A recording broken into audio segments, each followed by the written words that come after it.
What do you think? No, my daughter has had a number of abortions because she is a genetic carrier of cystic fibrosis. You people suck. But you don't know those children will be born You with cystic people fibrosis. suck. All right, God bless, ma'am. Take care.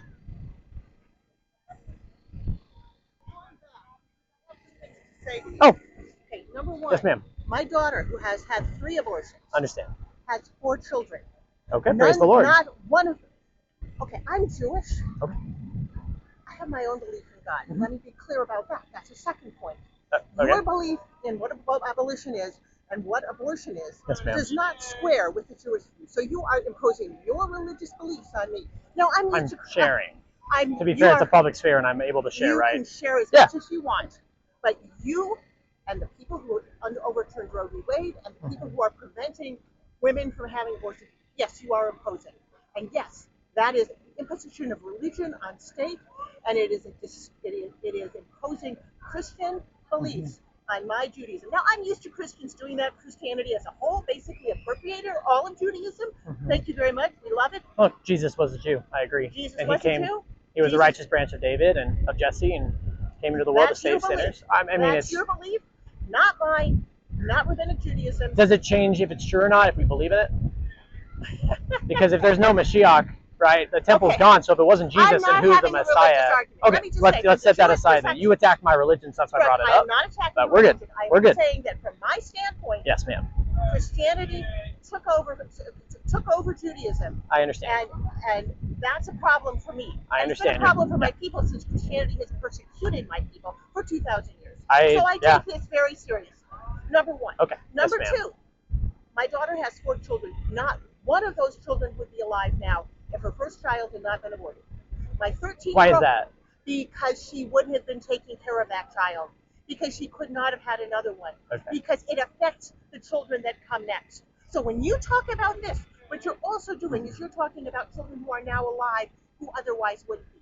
I have 4 healthy grandchildren. I understand. Praise God for that. Healthy grandchildren. Those healthy, and I do every day. Praise God. Yeah. Yeah. And you had 7 grandchildren, but 3 have been killed. I did not, because the other ones were conceived. They were alive, and then they were chosen to be killed. But right? That's my problem, right there. I would not have had 7. I would not have, because I would have had 1, and that child would have been sick, and that means I would have had exactly 1 child who would have been sick, not 7. So don't give me that bullshit. It is bullshit. When you say there's going to be 7, you are ignoring the care for a sick child and how that impacts the ones who come next. No, I wholeheartedly understand. My 13-year-old granddaughter has a few things to say to you, and it starts with, I wouldn't be there if people like you acted right. So that is why I am so... I appreciate you sharing your point. I don't feel like I'm coming off antagonistic. You seem really angry. I'm not trying to take away anything from you. I'm just trying to have a conversation. I understand. I could sense that. Yeah. Because you sense that. I mean, I don't know how much I can make it clearer. But the argument that I made in what I thought was going to be a conversation, but I understand if you just want to kind of tell me what you think. No, I really just want to tell you what I think. And I appreciate it. Is I did not say you wouldn't have 7. I just said you have had 7 grandchildren because those 3 children that were aborted, whether you think that was right or they were alive. Those were alive. They were alive. So you agree it was the taking of a life? I have no question that it was the taking of something that was alive. Was it a human life? That is the question. Yeah, that's the question. That is the question. Understand. Now, under Jewish understanding of that, and there was a range, as there is within Christianity. Of course. And every there's a lot of bad views, a lot of good views. There's a lot of views. I agree. Well, there's a lot of we're saying the same thing, but okay, understand. No, because you just put a judgment on those views. So I mean, I think killing children that are alive already is wrong. Like I think you and I could agree that if a baby came out and you said, "Oh, that baby has a disease, let's just kill it." And what the Jewish perspective on this is that, in fact, until that baby is born, it is not alive. And in fact, there are laws about what you do if a baby is stillborn, if a baby is born too early, if other things are done. So no, my response to that is no. That was not a grandchild. It was not a grandchild until it was born. So I have a question. I just had my 6th grandchild born almost a week ago. Praise the Lord. Thank you. Little boy, little girl. Mazel tov would be what we do. Thank you. When I say the Lord, I'm saying Adonai, which I think we agree is a name. No, really don't even try that. Okay. And Mazel tov just Mazel tov means celebrate. It means basically celebrate. Okay. That's to a good start, literally. Okay. But it's really just So glad it happened. Like, cheers. Lovely. Okay, lovely. Little Little education. I appreciate it. Yes. Until that baby was born, what you say is Bisha'at Tovah, which means to a good time, and not to a good time like let's have a good time. It means like may it all go well. Okay. Okay. Yeah, I can. And that implies that until that baby is born, you don't know. Until that baby was born, my daughter didn't talk about the name.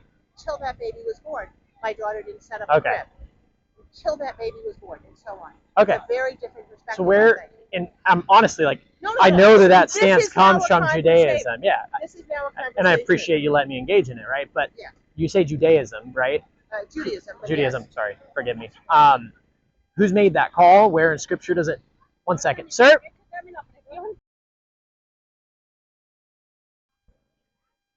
Anyways, as I was saying, it's fine. I don't really care. Little cowards. You're good. I'm wondering, like, where does that come from? A scriptural basis? Does that come from? Is there a rabbi that said that? And I'm honestly asking because I've heard this argument before, and I don't know really. I'm not. Oh my God. Well, I have to go pick my head for that shortly. Okay. So maybe high level view. Is it from? Is there a Bible, a verse you can say from the Old Testament, from the Torah? No, not from the Old Testament. Okay. So, this is much later than that. Okay.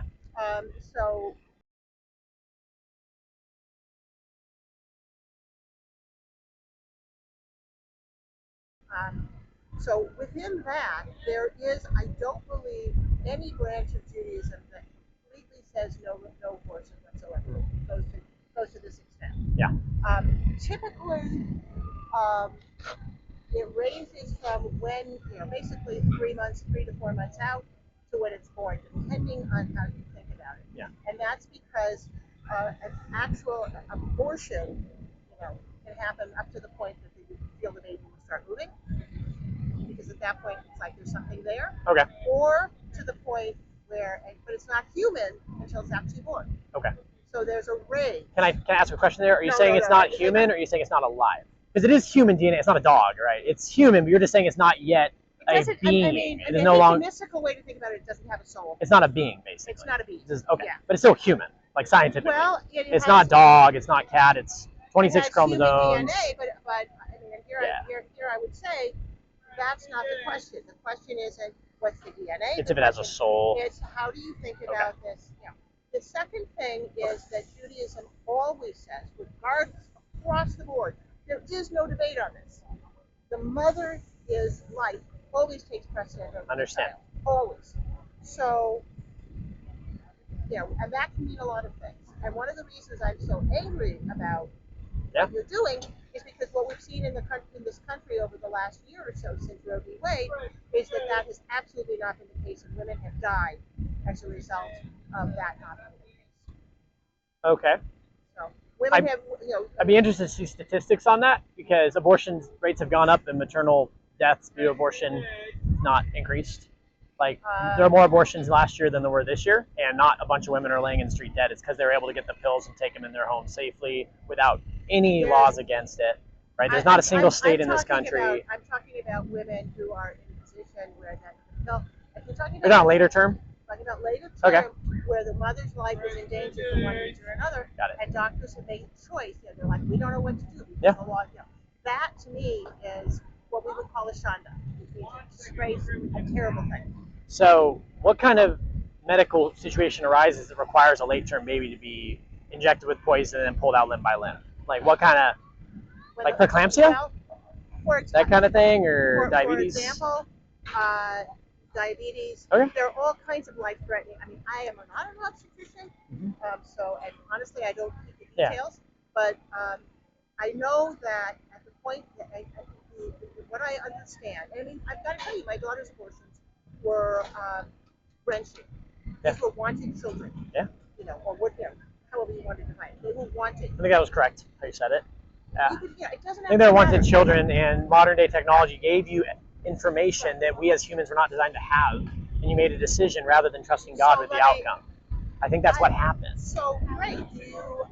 Personally, I mean that, and again, we're fair to say both our sides, and that's how I see it. Is you see a child and you see markers of possible having cystic fibrosis, but I know it was cystic fibrosis. Okay. And yes, by a test that the baby was not in your arms. Oh God, are you kidding me? Yeah. No, that was the whole point. My daughter was tested first. They did genetic testing. She was a genetic carrier. She was a right? carrier. Yep. My son-in-law was tested. He was. There was a 1 in, at that point, there was a 1 in 4 chance. Yeah. You know, and they were unlucky. Yeah. So they loved children. They wanted children. They assessed. And by the way, had this been another, and this is why I feel really strongly about their personal right, right to choose what they're capable of. They said if this had been a Down syndrome child, there's no question that they would have gone to term. No question in their minds. Yeah. So we show partiality based off the disease.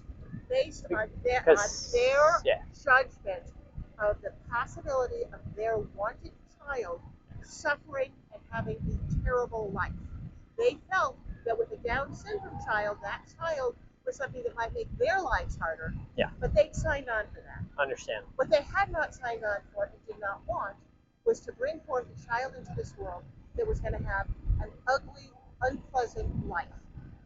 And based off of data. Based off of data. Now the problem is, so it was absolutely carrier. Not carrier, but absolutely. I know, but there's a range of people with cystic fibrosis. That is the problem. The question is, if it's here, almost a normal life. Yeah. If it's here, very short life. How much do we, say they, want to roll the dice with a child? And they chose that they weren't going to roll the dice. Yeah. Now, they were doing that out of love, not out of discipline. They were doing it out of love. You may think it's not. But then I would ask you, so you're okay with that child coming out, living for 6 months, 2 years, not able to breathe? You're good with that. Because I'm actually not. Hey, puppies. Could I give you like a 1 or 2 point to answer that question? Sure. Okay. And then I really have to. Yeah, and then you got to go. No, and I want to give you a fair answer, because my answer is obviously yes, I am, but you would believe that based off my sign, right? I will. But what I'm getting at is God gives the breath to humanity, right? God gave us an Adam, and I think we agree on that, right? God also takes it away. He made a very, very strict law right after Cain, and then with Noah, where he said, hey, if you shed man's blood, by man, your blood will be shed. That was the law of God, basically saying so nobody has the right to choose to terminate a life of any human being. Now, I get we disagree, and we don't have time to go over why I think it's from conception. One of the other things you might want to look at is different interpretations of all those early stories. Okay. Because Jews and Christians, again, have very different interpretations. Okay, that's fair. Do you agree that humans shouldn't take the lives of other human beings? No, absolutely not. Innocent. Obviously, there's warfare and there's self-defense, but you should not see a baby and say, hey, I want to kill that baby. Would you be wrong with a mother killing a full-term baby because she discovers it's mentally retarded and it's too hard? That's sort of the point. It's like okay. At some point, I mean, if you there's an arbitrary point. There is. It's not arbitrary. The question. Well, what do you think it is? Is it 3 months? 4 months? This is why. Yeah. I guess, first of all, by the time the baby's born, clearly. Of course, yeah. Infanticide is wrong. We can at least agree. Just like rape is wrong. We agree with that. Right. Yeah. Okay. So then the question is, how far back do you go? I agree. And my argument there is that at that point, it has to be a decision for families. Understand. And my point there would be because of your situation with cystic fibrosis, which I learned a lot about. I appreciate that. I think, correct me if I'm wrong, you said they couldn't truly know the full term of the illness and how consequential it would be until the baby was born. You wouldn't be able to tell if it was a 6 month or if it would live a normal life. So the judgment was made before that, in your worldview, the baby was a being. So I'm simply saying that is a decision for God to make, not a decision for man to make. God created that child. God put the chromosomes together. But God, you don't think God put the chromosomes together? You don't think God knit that child together in its mother's womb? That God had a purpose for that child? I think that each of us has a very different understanding. So I'll give you another example. But that baby did not deserve to be killed because of its chromosomes. So what you're saying is that baby deserved to die from a terrible death. It could have been a chance. But you even said he could have come out and had a perfectly normal life. So I'm just saying that your daughter will have to answer to God for that, for the decision they made that is not allowed. Does she have peace with God? Absolutely. She's in peace. Her sins are forgiven. Let me be clear. Your view of how... I understand. I don't know that you do. I understand that we have very different views about sin and responsibility before God for it, and we don't have time to get into that. I'm just asking the question that I'm obligated to ask, which is having peace with God. But I can tell you that she is a deeply religious person, and absolutely she is. So are suicide bombers. They're also deeply religious people. I'm just saying that's not a good excuse. I got to go get my husband. I think on that note... Well, I'm just making the excuse that, justifying someone about how religious they are can go many ways. Like the people in Waco, Texas, were very. I agree, and I'm simply out here saying, hey, all babies from conception, without exception, should be protected just like other human beings, because it is Homo sapiens. It is Homo sapiens. The 14th Amendment says that no state shall enact any law that deprives persons of rights. Yes, this is not a person. That's like the key to it, right? Or I have an actual ultrasound on this side. You're saying that's not a person, which I am saying I appreciate you being honest. Most people won't be honest about that. No, it's disposable. It's hey, I get to choose whether or not it's alive. Those are really interesting words you're using. I understand. Well, that's what you do. You take it and you dispose of it. Well, you make the willful choice to terminate the life, which is malice aforethought, and you're murdering a child, and that's the truth. Whether or not we want to platitude it. Just went from we're having a nice conversation to attacking me. No, I'm going to truth about what murder is. God bless, ma'am. Hope you have a great day.